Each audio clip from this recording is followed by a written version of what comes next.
Welcome to my YouTube channel. My name is Brian Pickens, and the mission of my channel is to engage with you on current and upcoming television and film production topics and get your feedback on them. Make sure to like and subscribe and have the notification bell on so you're alerted when new videos pop up. For as long as I can remember, I've been a die-hard fan of everything Marvel Comics related, from the amazing and polarizing movies from the early to late 2000s to pretty much everything Marvel Studios has done with the MCU. Their live action and even animated adaptations have been and will always be a significant part of my life. Most notably, Netflix's Daredevil. Netflix's Daredevil is the greatest live action superhero show of all time to me. It's bolstered by incredible writing, fantastic direction, spectacular action set pieces, immaculate gothic neo-noir cinematography, phenomenal character arcs, brilliant and heart-wrenching performances, and strong adherence to the source material, especially Frank Miller's run, among other impeccable feats the series accomplished in its 3-season run. There are so many aspects of the show I adore, one of which is Daredevil's phenomenal adaptation and characterization of Frank Castle, aka the Punisher. After the geniuses Steven DIDN'T and Drew Goddard left after the impeccable first season, Marco Ramirez and Doug Pierre took over as showrunners for season 2. In that season, they gave us the greatest live-action adaptation of the Punisher of all time. After a few failed adaptations of the Punisher in the past, Marco and Doug finally cracked the code to making a successful Punisher adaptation within Daredevil season 2. Jon Bernthal was perfectly cast as the titular character and amplified the great writing he was dealt with. When the spin-off series was greenlighted for The Punisher 5 years ago, I was extremely excited to see a television show about the Punisher rid New York City of crime by taking out the scum of the earth in full Punisher mode. However, when it was released in November 2017, I was extremely disappointed and ultimately very mad at the show and the egregious liberties the showrunner decided to take with the source material. Steve Lightfoot took the beloved gun-wielding vigilante and turned him into a Wolverine ripoff. My bitter and disgusted feelings were only amplified when this atrocious second season came out in January of 2019. In this video, I will explain why Daredevil showrunners should have made the spin-off series instead of Steve Lightfoot, and how they could have made it infinitely times more successful than it was before. Number 1, Daredevil already gave the Punisher the perfect origin story. Frank never quits and never should have learned to rediscover and embrace the Punisher mantle twice in a row. Daredevil gave the most sensational origin story and had him embrace the Punisher mantle at the very end of the season. It paid massive respect to Garth Ennis' spectacular Marvel Knights run, with good flashes of Garth's god-tier Punisher Max aspect sprinkled in there as well. It was the best starting point for a full Punisher mode Frank to go out and implement his brand of justice on the streets of Hell's Kitchen. But in the spin-off, because it's certainly not a Punisher show, Steve Lightfoot stupidly made Frank Castle go through the exact same character arc of becoming the Punisher twice in a row. It was a complete and total waste of precious time in 26 episodes and hours. We never got to see Frank be the Punisher in the whole show until the very last scene of season 2, because he always kept giving up and throwing his duties out the window every chance he got. At the beginning of season 1, episode 1, Frank finds and murders the rest of the people involved in his family's death in a short montage. It was admittedly very Punisher-y and entertaining to watch. But then, Frank throws the skull vest in a pit of fire and quits being the Punisher 5 minutes into his own show. Lightfoot then proceeds to make Frank a very passive, out-of-character protagonist who has to avenge his family once more in season 1 in an unnecessary, stupid retcon version. He also only wears this iconic skull in episodes 1, 11, and 13. The point of having a Punisher show is for him to be the Punisher. Having a 10-episode gap where Frank doesn't actually embrace being the Punisher, let alone where the skull is atrocious and unacceptable, is an adapter of the character. The skull vest is equivalent to Frank, as the S is the Superman. It's a symbol of death and the fatal correction of injustice. Frank wears it as a lethal warning to criminals in New York City and the world at large. The only reason he didn't wear it in most of Daredevil because that was his true and first origin of embracing the Punisher mantle. After that season ended, there were no more excuses.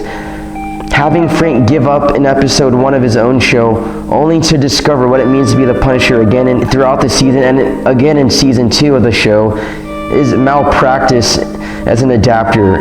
Following the lackluster ending in season 1, season 2 had him go through the exact same annoying, monotonous process of becoming the Punisher again. Only this time it's much worse than before because there was no excuse for Frank to be the Punisher now.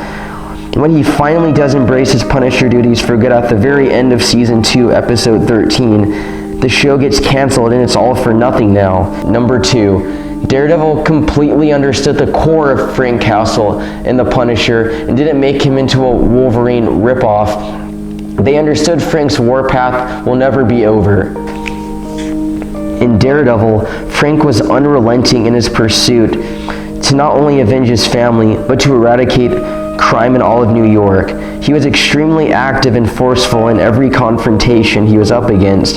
He never backed down and never had to be forced, poked, prodded, and coerced into doing the one thing he was born to do. Every scene he was in, he crushed it and had a real purpose. When he solved and avenged the deaths of his family in Daredevil, the dawning of the iconic skull and burning of his home symbolized the birth of the real Punisher and everything he stood for. It was a dark celebration because everyone knew there was no going back now, and they were prepared for that in this spin-off. The audience understood and empathized with the next chapter in Frank's life because they knew his war is never over. He has to murder criminals because it's tied directly to his life force. That it gives him purpose.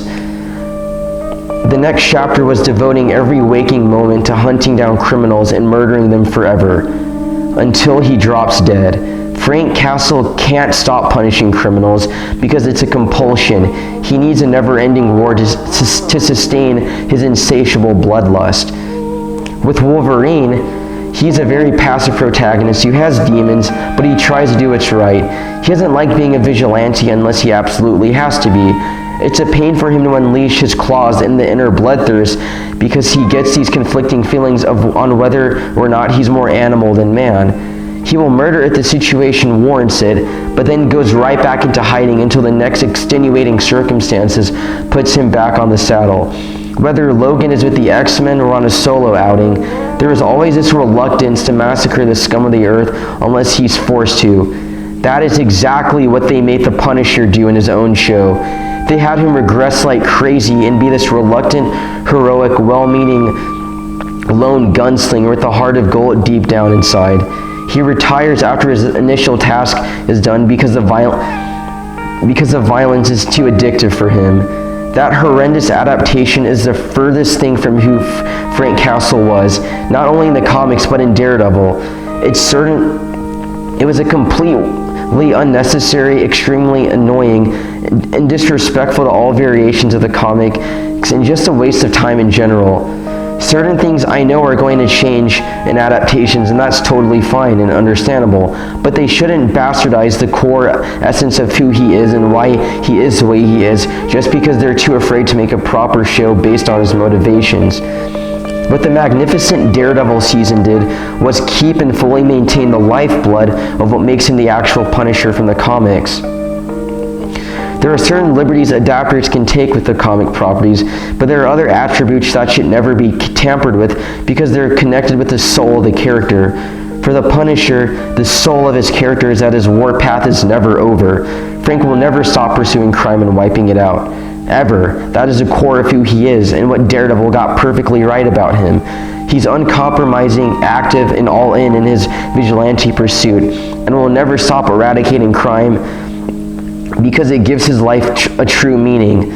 That is what I wanted from the solo show. I wanted the soul of the Punisher to be strictly maintained in the show. It didn't have to be a direct adaptation of Garth Ennis' Marvel Knights or the Punisher Max, although that would have been spectacular, but it did need to maintain the essence of who he was and not makes him something he isn't just for the sake of viewership.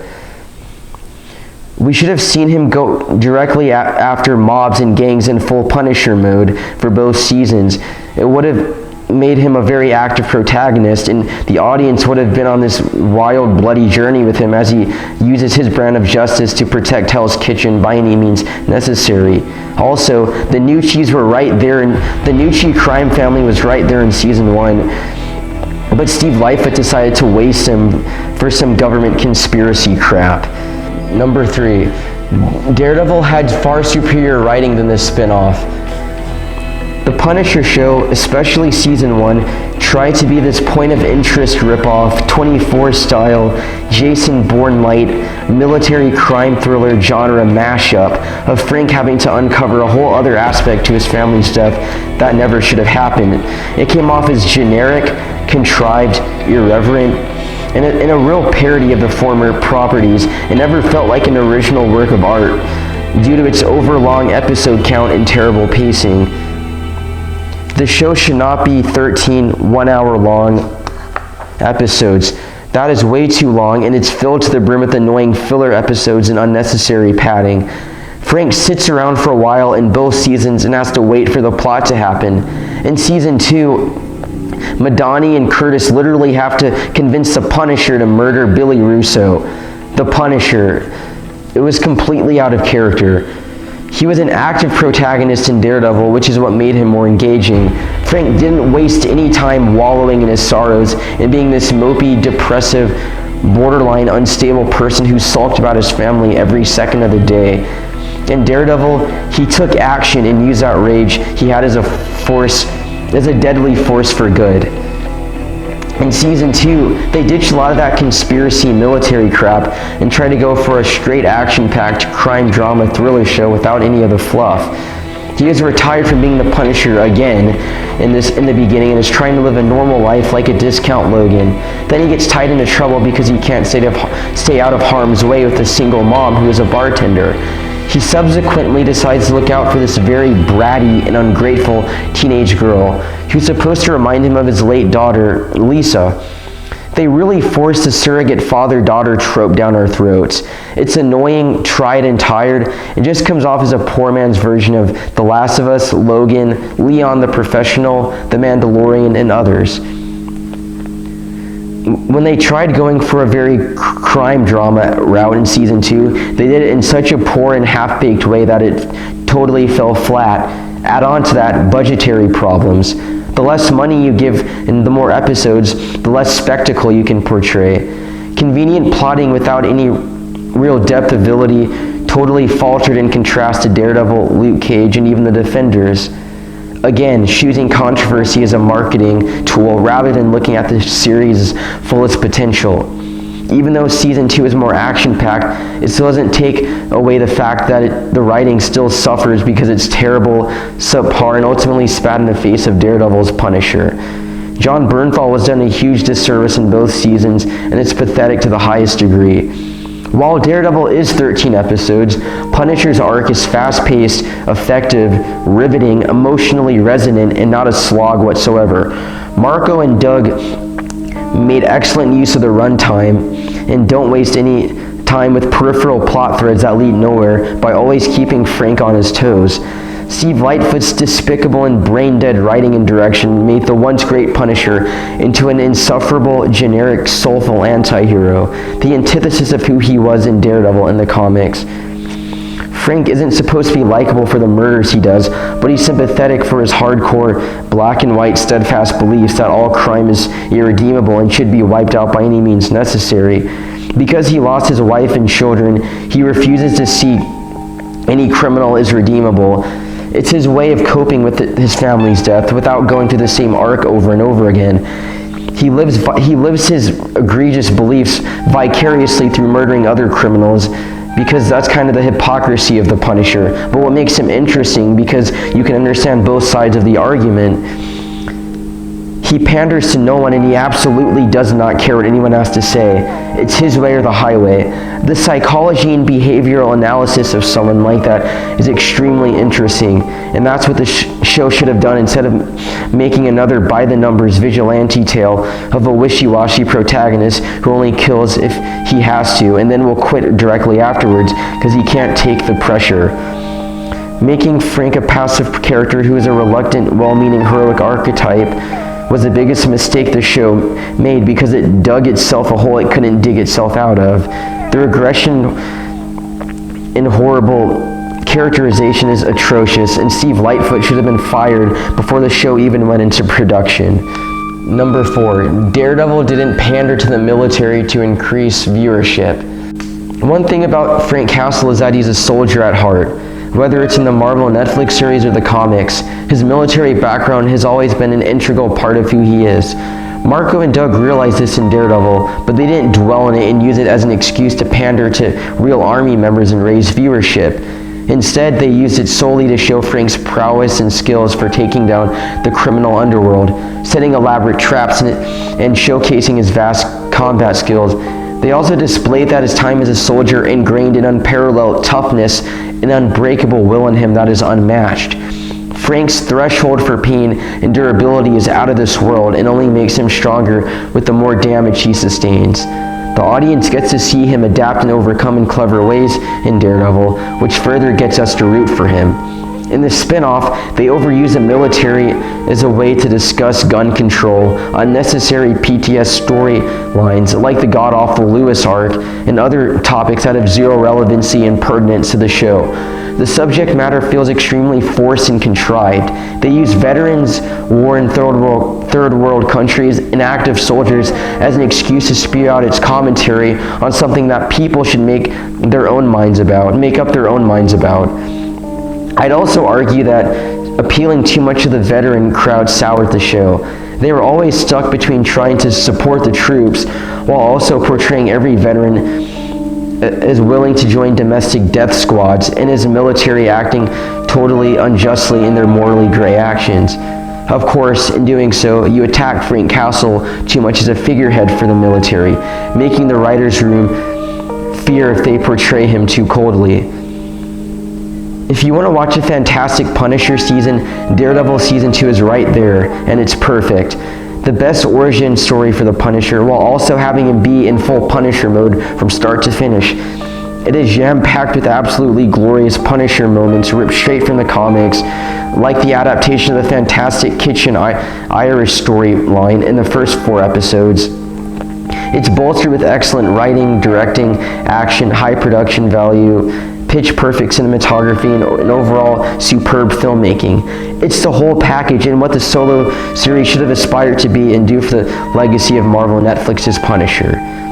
I truthfully really wanted to be a fan of the show, but story-wise and delivery-wise, it could not figure out if it wanted to go for the depth of Max's morality, thereby making Frank much less heroic and more like Dredd, or the generic Bourne Identity 24 point of interest popcorn flick that was by the numbers in a poor man's version of an action drama thriller. For that reason, and others said before, I loathe just about every second of it. I hope you enjoyed this review and my perspective on why Daredevil Season 2 showrunners should have made the Punisher show instead of Steve Lightfoot. Join this channel for upcoming reviews, and I look forward to reading your feedback in the comments section below.